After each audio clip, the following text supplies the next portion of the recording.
materia. Durante esta semana voy a trabajar con unas asesorías extra. Yo les comento en su momento con quiénes o cómo lo vamos a estar trabajando en equipos, pero sí creo que vamos a trabajar unas asesorías extras por alguna situación. Bien.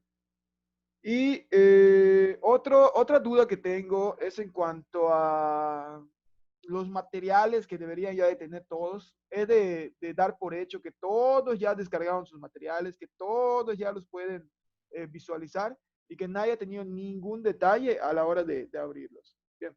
Les comentaba que en el Drive hay un nuevo documento que se llama diseños. Aquí está.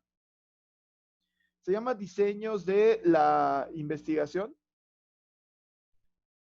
Esta diapositiva nos va a estar sirviendo en la medida de que lo vamos a ir trabajando un poco más. Por aquí la tengo. Está, ahí está. Es esta diapositiva, junto al coeficiente de correlación. Entonces, esa diapositiva de diseños de la investigación cuantitativa va a ser un tema que vamos a estar abarcando en estos días y que también les va a servir a ustedes para comenzar a hablar de la parte metodológica. Entonces, voy a pasar nuevamente a lo que era la diapositiva, chicos. No lo vamos a ver tan a profundidad el día de hoy, pero sí vamos a comenzar a hablar un poco del preámbulo, de lo que contiene o lo que en su momento debe de contener un apartado metodológico en una investigación. Obviamente, cuando hablamos de metodología, quiero que hagas énfasis en que método es igual a secuencia y la metodología que vas a seguir, pues obviamente va en función de cómo estás trabajando el estudio, si ya tienes un instrumento por allá para trabajarlo, entre otras situaciones. Muy bien. No me acuerdo si ya comenzamos a ver algo de la metodología. No sé si ya comenzamos a ver la parte del método o nos quedamos hasta el marco teórico. ¿Cómo terminamos con ustedes? Nos quedamos en la revisión de la literatura, si no estoy mal. De acuerdo, muy bien.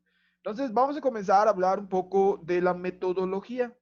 Bien, la metodología es este apartado que tienen ustedes aquí en esta zona y que les va a ayudar a ustedes a delimitar un poco más su tema de investigación, a abarcar lo que se debe de abarcar y no más allá de, a trabajar con aspectos más relevantes y a entender cuál es la secuencia de pasos que vas a llevar ahora que ya hay un tema como tal para trabajar. Bien, lo primero que quiero que observes es que la metodología tiene como primer punto enfoque. El enfoque para la investigación cuantitativa, hablamos de la parte numérica, es el positivista.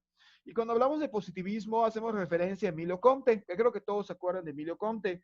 Emilio Comte era aquel personaje filosófico que solamente daba como hecho aquello que pudiera ser sujeto a comprobación. ¿A qué me refiero con todo esto? La investigación cuantitativa únicamente se basa en datos científicos, aquellas situaciones que se puedan comprobar o que tenga un fundamento estadístico que te pueda decir si sucede o no sucede. Chicos, algo muy interesante del positivismo y de la investigación cuantitativa es que toda investigación cuantitativa necesita un instrumento. ¿Por qué? Porque si tú me dices, ¿sabes qué, maestro? Entrevistas 150 personas y me dieron estos resultados. Lo primero que te preguntaría yo es, ¿en dónde están tus 150 instrumentos ya contestados? O sea, esta evidencia, esta prueba de que realmente hiciste el trabajo es parte de la investigación cuantitativa, así como las bases de datos y toda esta zona, ¿no? Se llama cuantitativo porque únicamente trabaja una sola realidad, la parte numérica. Si nos vamos a recordar un poco de la primaria, ¿no? Cuando te iba mal en una clase o en una materia, pues aquí la situación era esta, te iba mal, simple y sencillamente te iba mal. ¿Cómo sabías que te iba mal? Por la calificación que en su momento sacabas, ¿de acuerdo? Por la calificación que en su momento sacabas. Entonces, a raíz de todo esto, no puedo escribir. Crisbel, sí, sí puedes conectarte desde el celular. No me deja escribir. De acuerdo a la calificación que sacabas, pues era la realidad, ¿no? Si sacas una mala calificación, ¿qué quería decir? Que no estudiaste, que te fue mal, que no entendiste la clase. El positivismo o la investigación cuantitativa se basa únicamente en el resultado. Mientras que el naturalista trata de determinar cuáles son las situaciones que te hicieron reprobar, ¿no? En el caso del naturalista, ¿qué diría el enfoque cualitativo? Te diría cuáles fueron las causas que te llevaron a reprobar, qué papel jugó el maestro, qué papel jugó la interacción. Mientras que el positivismo diría únicamente reprobaste. Por eso se llama enfoque en una sola realidad. Es decir, solo en lo que sucede en un solo número. Bien. Y tenemos 4 alcances. Los alcances de la investigación son determinados de la siguiente forma. Se dice que hay el alcance exploratorio, el alcance descriptivo, el alcance correlacional y el alcance explicativo. Lo voy a explicar a muy grandes rasgos, ¿de acuerdo? El alcance exploratorio. Maestro, queremos hacer una investigación acerca de las pandemias en México y el trabajo docente. Cuando me propusieron esta parte del coronavirus, yo iba diciendo que no, porque primero es algo nuevo. Al ser algo nuevo, no hay tantos datos que fundamenten el porqué de su estudio. Y dos, como estamos hablando de algo nuevo que no hemos explorado, apenas vamos a dar la pauta o el primer paso para investigaciones futuras. Se le llama alcance exploratorio cuando es un terreno totalmente nuevo, es un tema totalmente nuevo, es algo que no se ha investigado. Quizás no nuevo para para el mundo, pero sí nuevo para el contexto.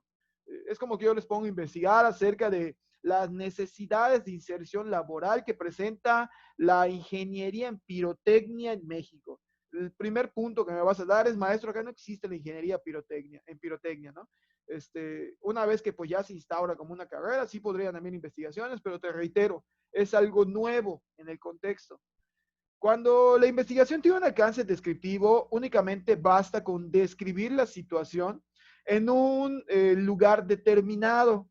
Es decir, todo lo que está externo va a ir describiendo la situación hasta llegar a un punto en específico. Vamos desde lo más general hasta lo más particular. Es decir, cómo todo esto general que he ido explicando me va a llevar a entender el comportamiento de un núcleo. En este caso, el núcleo puede ser una escuela, un grupo de sujetos, entre otras personas. Del otro lado también tenemos la investigación de alcance correlacional. ¿Qué quiere decir la investigación de alcance correlacional? Bien, te voy a poner un ejemplo. Se ha explorado mucho acerca de el papel que juega la motivación de los padres de familia en edades escolares, en el caso de los chiquitos, de los de preescolar, ¿no? Entonces se cree que a mayor motivación que el padre de familia le tiene o le da al niño, mayor es el desempeño que el niño manifiesta. El alcance correlacional va a ir en las siguientes vertientes. Escucha, cuando la correlación es positiva, quiere decir que ambas variables suben, es decir, a mayor motivación de los padres, mayor rendimiento en el niño. A eso se le llama correlación positiva. Las dos van hacia arriba. Cuando las dos van hacia abajo, se conoce como correlación negativa. A menor motivación de los padres de familia, menor rendimiento de los niños. Es decir, ambas variables van en decadencia. Y tenemos también la parte mixta, la correlación mixta, que es, podría suceder en muchos casos que a mayor motivación del padre de familia, menor sea el rendimiento académico. O a menor motivación del padre de familia, mayor sea el rendimiento académico. Cuando hay este tipo de comportamiento en el estudio, se conoce como correlación mixta. Puede ser que una sube y la otra baje, o que la otra baje y una suba. En cualquiera de los dos casos, como las dos flechas no llevan la misma dirección o las variables no están ni ascendentes ni descendentes, sino que van en diferentes juegos, se le conoce como correlación mixta. ¿Sí quedó claro? Para todos. De acuerdo. Y tenemos el alcance explicativo. Bien, esto lo voy a explicar de la siguiente forma. Mira, en muchos casos sucede que hay temas de educación que si bien es cierto que nos importan a nosotros, también tienen otras áreas mediante las cuales necesitan ser explicados. Vamos a poner un ejemplo. Si hablamos de estrategias de trabajo en niños autistas, te vas a topar con el hecho de que no puede ser explicado únicamente desde la parte educativa, sino que para hablar del espectro autista necesitamos a la parte psicológica y necesitamos también a la parte clínica. ¿Estamos de acuerdo? La parte clínica en la cuestión fisiológica, la parte psicológica en la cuestión actitudinal, en la cuestión cognitiva y la parte educativa en la cuestión pedagógica. Cuando un estudio junta estas tres vertientes y tiene que ser explicado no solamente con revisión de la literatura en educación, sino con revisión de la literatura de las diferentes áreas que están inmersas en el problema, se conoce como estudio de alcance explicativo. ¿Por qué explicativo? Porque va a indagar tan amplio que no solamente se va a quedar en el área educativa, sino que va a buscar esa revisión de la literatura en los otros sitios de estudio o en las otras áreas de estudio que tienen una relación directa con el fenómeno. En ese sentido, se usa mucho en la educación especial, porque si bien nosotros podemos adecuar estrategias a la educación especial, también es cierto que no podemos solos. No se puede trabajar en un salón de clases solamente el maestro con el niño con el espectro autista. Necesitas la valoración de USAER y muchas veces el niño viene medicado y necesitas checar toda esa parte médica, ¿no? Inclusive hay maestros que se encargan de ver que tome la pastilla el niño a tiempo, entre otras situaciones. ¿Alguna duda con los alcances? Nada. Bien, me da gusto ver que al menos en esta zona no ha causado gran conflicto, porque lo que viene sí te va a colapsar un poco las células del cerebro, ¿no? Entonces vamos a hablar de qué son los diseños. Esta parte me gusta mucho porque de una u otra manera te va a dar dolor de cabeza a ti, y pues a mí me gusta esta parte de la matemática, la estadística, y me nutro de tu sufrimiento de vez en cuando, lo sabes. Bien, este, en esta zona vamos a hablar de dos tipos de diseños. Primero vamos a abarcar lo que es conocido como los diseños experimentales. Y pues obviamente hablar de un experimento, chicos, es hablar de ratones de laboratorio o sujetos de prueba. En los estudios de investigación educativa experimentales, los sujetos de prueba o los ratones de laboratorio son ustedes. De hecho, en su momento, yo estoy llevando, ustedes no lo saben, pero yo estoy llevando con ustedes una investigación que se llama Actitud de los estudiantes hacia la investigación educativa. Entonces, en las clases yo he ido tomando posteriormente a la clase algunas notas, luego voy a publicar el estudio y te vas a hacer famoso, ¿no?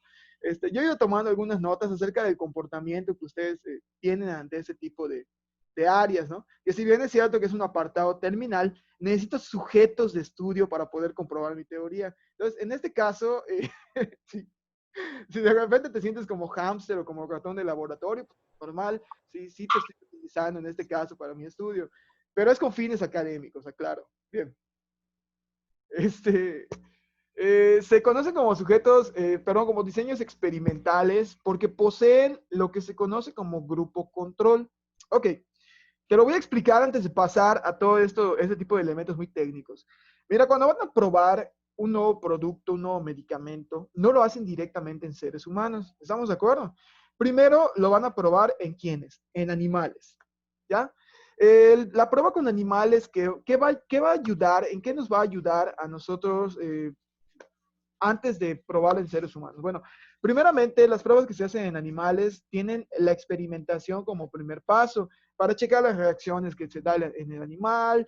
Se trata de hacer con animales que tengan un organismo muy similar fisiológicamente al ser humano para posteriormente trabajar con los seres humanos. A este grupo de animales con el que se prueba un medicamento, quiero que lo comiences a concebir como grupo control. Y en su momento esos animales van a pasar a ser seres humanos. Ya te voy a ir explicando estas variantes. Todo diseño experimental entonces necesita un grupo control. El grupo control es la prueba, los conejillos de indias, ¿de acuerdo? Los ratones de laboratorio, en los que queremos saber cómo se dio la situación. Y este grupo control va a manifestar una serie de experiencias, de reacciones que me van a servir a mí para contrastar con los demás grupos experimentales. Es decir, si este grupo control reaccionó de esta forma, los demás grupos deben de tener un comportamiento similar o parecido, de acuerdo a las observaciones que ya se hicieron. Entonces tenemos tres: preexperimental, cuasi experimental y el también conocido como experimentos puros o postexperimental. Y debajo tenemos los no experimentales, que se dividen en dos. Los no experimentales tienen la característica de únicamente ligarse al tiempo, es decir, a la forma en cómo se obtiene la información. En el caso de los transversales, se conocen como transversales porque es la aplicación del instrumento, la aplicación o recogida de información se hace una sola vez. Vamos a poner un ejemplo. Quiero hacer una encuesta de satisfacción acerca de X producto que mi empresa lanzó. Para conocer la satisfacción del cliente, me salgo un día al centro y a la gente que va pasando le voy aplicando una encuesta, como las que normalmente hacen en algunas marcas, que luego te dan un regalito, ¿no? O te dan dinero en efectivo por contestar esa encuesta. Entonces, ¿cuál es el chiste de que ese día nada más se reúnan para recabar información? Generar la satisfacción con X producto, ¿ya? Pero se hace en una sola toma, no se hace en varios días. De repente te dicen, alguien te da el aviso, tu comadre o tu compadre te dice, ¿sabes qué? Están regalando 100 pesos y contestas una encuesta y pruebas unos juguitos acá en el centro, que de repente así sucede. Y vas, haces la prueba, das los resultados, de repente la persona que está encargada de todo esto va sentando los resultados, hace su base de datos y listo. Entonces se llama transversal porque se hace una vez, listo. Mientras que tenemos la parte longitudinal, que el sujeto va generando un comportamiento a lo largo de un tiempo determinado. Vamos a poner un ejemplo.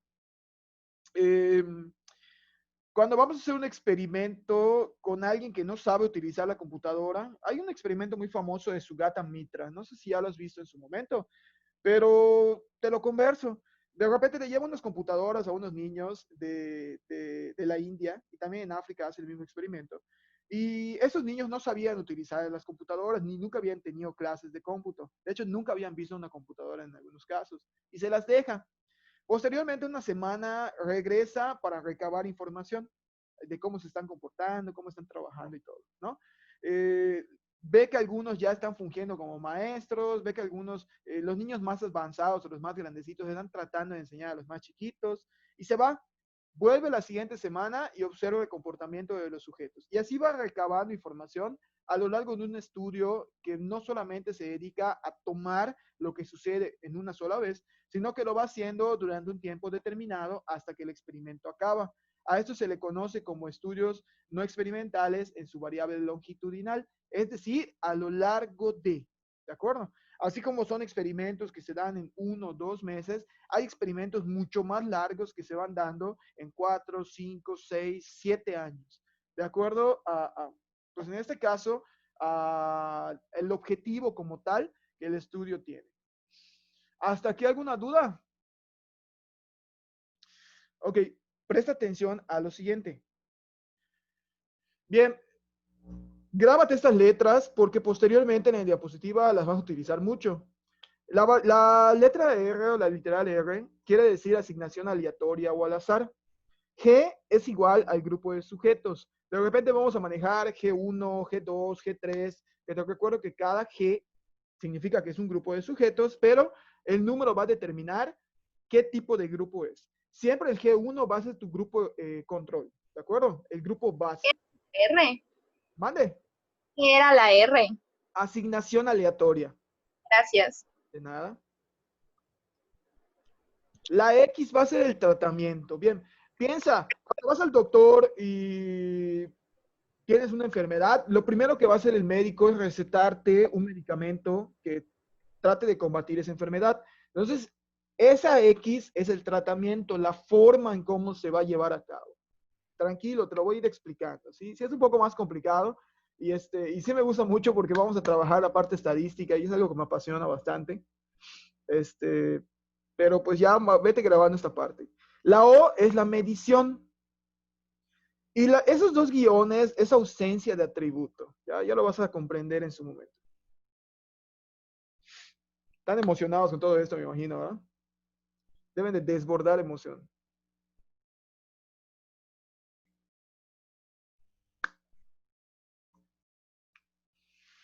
Ok. Bien, entonces vamos a comenzar con la masacre. Muy bien. ¿Qué quiere decir todo esto? Fíjate, tenemos, voy a quitar este anuncio porque me está perjudicando. Ahí está. Muy bien. Tenemos entonces el tipo de experimental en su subvariante o variante preexperimental. Eh, tenemos que, hay 3 elementos. Primeramente hay un grupo de sujetos. Tú decides cuál es el grupo. Necesitamos una medición y un tratamiento. Vamos a ver qué rollo con esta parte, para que vayan entendiendo un poquito más. Ok. Ahí te va. ¿Qué creen ustedes que significa esto? ¿A qué le hacen referencia? GXO. Donde G es tu grupo, que era X, habíamos dicho. Tratamiento. Tratamiento. ¿Y la O? Medición. Yo, ¿Qué crees tú entonces que sea esto? Grupo de tratamiento con medición. Medición, grupo de tratamiento. Pero vean la diferencia. Vean la diferencia. En el preexperimental, ¿quién selecciona el grupo? Ajá. Ustedes. ¿De acuerdo? En el cuasi experimental, ¿quién selecciona el grupo? Alguien lo asigna. Ajá. Ya hay una asignación aleatoria, mientras que en el preexperimental tú decides cuál va a ser el grupo. Ojo, ojo con esta parte. Ambos tienen tratamiento y ambos tienen una manera de medición, pero la diferencia está en que en el preexperimental, como es un preexperimento, es una prueba, un pilotaje, tú vas a decidir al grupo de sujetos. ¿De acuerdo? Mientras que en el cuasi experimental ya te van a dar el grupo de sujetos. Vamos a vincularlo con un ejemplo de la educación, ¿no? Quizás vas a hacer un experimento con tercer año de primaria y quieres conocer cuál es la perspectiva que los niños tienen acerca de educación artística, por poner un ejemplo, ¿no? En el preexperimental, tú escoges al grupo que te queda cerca de tu casa porque tienes un primo, un hermanito, un sobrino allá, sabes que se van a portar bien y que te van a contestar bien el instrumento. Vas, se los aplicas, tienes el tratamiento, la medición en este caso sería tu instrumento, si les aplicas una encuesta, les aplicas una entrevista, tienes un tratamiento de datos, voy a hacer el tratamiento de datos sacándole media, moda, mediana, rangos, a lo mejor G cuadrada, bueno, eso ya vamos a platicarlo después. Y ya, pero necesitas repetir ese mismo experimento con otro grupo y te dicen que va a ser con una variante cuasi experimental. Te van a dar un grupo de tercer año de primaria, pero ya las reacciones del grupo no las vas a decidir tú. Vas a aplicar el instrumento si se puede, vas a trabajar con este grupo y se supone que debe de tener un comportamiento parecido al grupo preexperimental que tú seleccionaste, porque guardan las mismas características. ¿Sí me expliqué? o sea que no hay manipulación de las variables prácticamente, ¿no? En la primera sí. En la Porque segunda no. en la segunda no, ya te lo dieron. En la primera tú puedes decir, ¿sabes qué? Maestra, ¿cuántos de sus niños se portan mal? De 25, 3. Ah, pues que solo los 22 vengan a clase y que esos 3 les diga que no hay clase ese día. Tú manipulas el resultado. En cambio, Por en el ejemplo, cuasi- ¿cómo? en la segunda, perdón, en la segunda supongo que el instrumento, o sea, ya te asignan, o sea, el instrumento de medición y del tratamiento ya está asignado. Claro, de hecho, todavía hay la libertad en este caso de elegir el instrumento de medición. Lo que no hay la libertad es que en el cuasi experimental el grupo ya te lo dieron y el instrumento de medición tú lo eliges, pero el tratamiento, la forma en cómo lo vas a comprobar, tiene que ser igual al preexperimental. Si en el preexperimental yo comprobé mis resultados, por ejemplo, con una G cuadrada o con una correlación de Spearman o de Pearson, en el cuasi experimental ya no puedo cambiar la forma en cómo voy a tratar los datos. ¿Sí está claro? El instrumento a lo mejor en el primer grupo había mayor madurez y les apliqué un instrumento, una encuesta. Los niños la contestaron, escribieron bien y todo. Pero en el segundo grupo no fue posible porque los niños no sabían escribir bien, ¿no? O no sabían leer y les cambié el instrumento. Hubo la libertad, pero el tratamiento de los datos, la forma en cómo vas a comprobar, tiene que ser la misma. En ese sentido, solo tienes libertad en uno de los aspectos. Tranquilos, ahorita que abra la diapositiva y les comienzo a explicar, van a colapsar un poco más. Realmente, esto es como que el preámbulo nada más. Y en el experimentos puros, que es como el que yo te comentaba, tú ya tienes un grupo control, ¿de acuerdo? Ese grupo control va a llevar un tratamiento. Fíjate, el grupo control va a llevar un tratamiento al igual que un grupo 1. Ese mismo grupo control y ese mismo grupo 1 poseen ciertas características.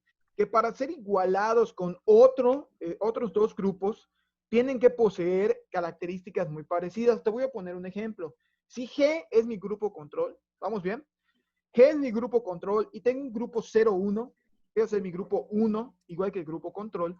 Digamos que el grupo control eran 25 niños, 13 niñas, 12 niños de tercer grado de primaria, cuyas edades oscilan entre 8 y 10 años y que son citadinos, son primarias urbanas. Al igual que el grupo 1 tiene características parecidas. Para que yo pueda replicar este experimento con otros grupos, tanto el grupo 2 como el grupo 3 tienen que poseer características muy similares. Cuando te hablo de muy similares, no quiere decir que la misma cantidad de niños y niñas, ni exactamente los mismos rangos de edad. Puede ser que se pase un año, ¿no? Que sea de 8 a 11 años, que haya algún repetidor extra edad, y que sean, por ejemplo, 14 niñas y 11 niños. No pasa nada, pero las características están equilibradas. Sería muy diferente a decir, ¿sabes qué? Hay una niña en la escuela y 24 varones, ¿no? O sea, allá sí no podría ser un grupo para investigar. Pero, ¿a qué me refiero con esto? A que el grupo control va a manifestar las características que los demás grupos deben de poseer y que al momento de replicar este estudio con diferentes grupos, siempre de la misma índole, siempre de tercer grado de primaria y con ese equilibrio entre niños y niñas que debe de representar, los resultados o las reacciones deben de ser iguales o muy parecidas. Es cuando una investigación primero se prueba, grupo control, posteriormente se replica, se le aplica un tratamiento a un grupo 2, a un grupo 3, y se espera que los resultados en todos sean muy parecidos a los resultados del grupo control. ¿Alguna duda en esta?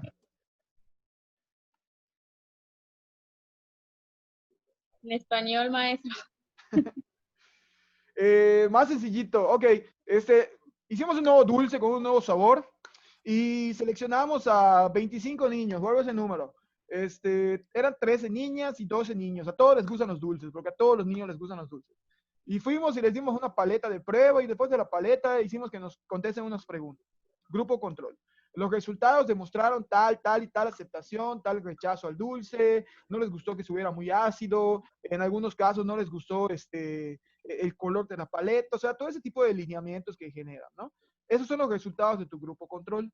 Tú vas a seleccionar para replicar el estudio un grupo número 1, un grupo número 2 y un grupo número 3 con características muy similares, que sean 25, 26 niños, se puede pasar un poco, pero que trates de conservar ese margen, ¿no? 2 más o 2 menos. Y el rango de edades que sea muy parecido, al igual que el número de niños en cada género. Entonces, se supone que los resultados que tú tuviste o tú generaste con el grupo control deben de ser replicados de manera muy parecida en los demás grupos. ¿Sí les quedó claro ahora? Sí, ya, más o menos. ¿Segura? No. Es sencillo. A lo mejor en la siguiente comprendo mejor. Es sencillo. Es entender que el resultado de un grupo control siempre va a ser el margen de comparación para lo que los demás grupos van a representar. Si en este caso vamos a dividir a 100 niños en 4 grupos y el primero siempre me va a servir como el margen para saber qué puedo esperar de los demás grupos. Pero no se preocupen, ahorita lo vamos explicando conforme vayamos pasando. ¿Ninguna duda hasta acá? ¿Seguros? Bien. Les voy a romper un poco con la cabeza con lo que voy a presentarte. Sí es complicado, ¿para qué te voy a mentir? Sí está un poco complicado. Únicamente vamos a ver la primera parte y posteriormente a esto les voy a comentar algunas situaciones de la materia ya en sí. Pero me llama la atención porque esta zona de diseños de la investigación muchas veces queda muy al aire. Está en el programa de estudios, está en el programa de la materia, está en Sampieri. Sin embargo, nos asustamos a veces por ver tantos números en un solo lugar, ¿no? O por ver tantos términos poco conocidos. Bien. Sin embargo, pues voy a tratar de explicártelo de la mejor forma posible y ayudarte inclusive a seleccionar un diseño. Normalmente ustedes lo hacen, normalmente ustedes se pasan a exponer y me dicen, ¿sabe qué, maestro, queremos este diseño? Yo te digo, no, pero pues en este caso, por cuestiones de tiempo, no vamos a poder hacerlo así. Ok. Mira, hay dos cuestiones importantes aquí. Vamos a pasar un poco de esta zona, variable dependiente, variable independiente. En su momento ya habíamos explicado un poco de esto, sin embargo, lo vuelvo a explicar cuando llegue la parte de comprobación. Bien, vamos a pasar entonces a esta zona. Ok.